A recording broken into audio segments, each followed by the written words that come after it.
Hi everyone, my name is Sara O'Keeffe, and I am the Nancy E. Meidig Associate Curator of Modern and Contemporary Art at Philbrook. And today we're going to talk about a work in Philbrook's permanent collection by Louise Lawler titled Additional Support. Louise Lawler emerged on the scene with a group of artists in the mid-1970s called the Pictures Generation. The group was named after an influential exhibition at Artist Space in New York, curated by Douglas Crimp in 1977, titled The Picture Show. The exhibition brought together the work of a group of artists who sample imagery taken from popular culture, often featuring clips of television shows or photos from advertisements. Many of these artists were interested in the way these images seem predetermined. They seem to replicate one another. Many artists associated with this generation were not in the seminal show at Artist Space, but have nevertheless become some of the best-known artists of this movement. They include artists like Cindy Sherman, who meticulously made herself up as various characters for a series of photographs titled The Untitled Film Stills. These images often feel familiar to viewers. As you can see, they look like they are stills from movies, but you can't quite place what films they're from. And they seem to suggest stories we feel as though we already know. Sherman was interested in the stereotypical female roles found in Hollywood films, from film noir to European art house films, all the way to all kinds of B movies. Richard Prince also emerged as part of this group, sampling images of the Marlboro Man from advertisements that play upon the image of the American West. Many of his images show how interchangeable these images from advertisements are.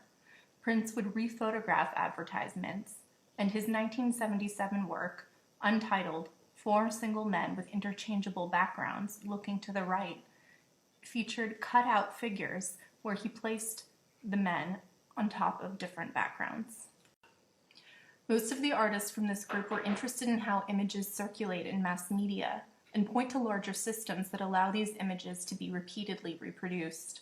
They were interested in denaturalizing these images, pointing to the ways that they are staged, and by showing large groupings of them reproduced, allowing the viewer to see connections and echoes between them.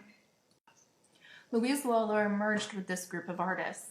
Like many in the Pictures generation, she became interested in why we are invested in certain types of pictures.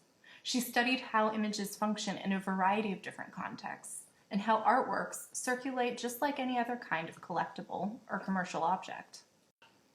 Early in her career, she started producing matchbooks as artworks, mementos that could be passed out at openings and that viewers were welcome to take home and use in their everyday life.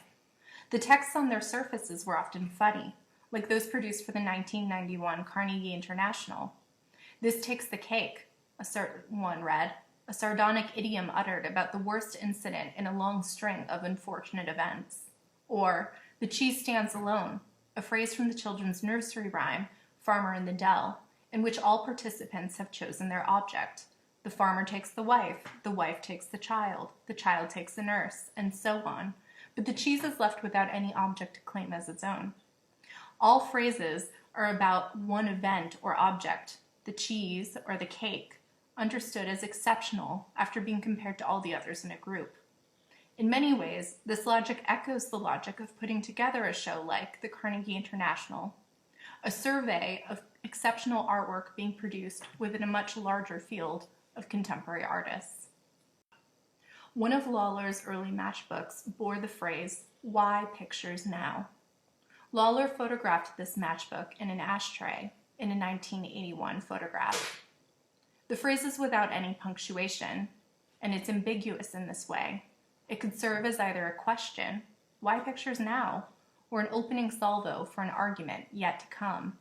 Why should we look at pictures now? For many decades, Lawler has observed how signature works by contemporary artists, famous paintings or sculptures, gain value as they circulate from commercial galleries into private homes, into institutional collections, and into auction house showrooms. For years, she's photographed famous works within these settings, shot from angles that highlight the relationships between the art and other objects. Artworks are almost always documented in museum catalogs and art history books, centered and with all of the distractions removed. Electrical sockets, vents, and exit signs are often photoshopped out. Lawlers Work restores these items back in. The artworks are just one object among many others. Through her work, you often get to peer into the lives of others and see these artworks as part of a much larger portrait of a person or an institution. The print in Philbrook's collection, Additional Support, continues this project. The image depicts a work by Dutch modernist painter Mondrian from the side, so the mounts that support the painting, often rendered invisible, are made central to the frame. The title borrows from a phrase commonly used by institutions to acknowledge private and corporate sources of funding. Additional support has generously been provided by, and then the name of the funder. Throughout her career, Lawler has revisited the images she's produced. Returning to her photographic archive, she created a series titled Adjusted to Fit. For these works, she gave institutions or the private collectors a high-res image file and instructions to produce the work.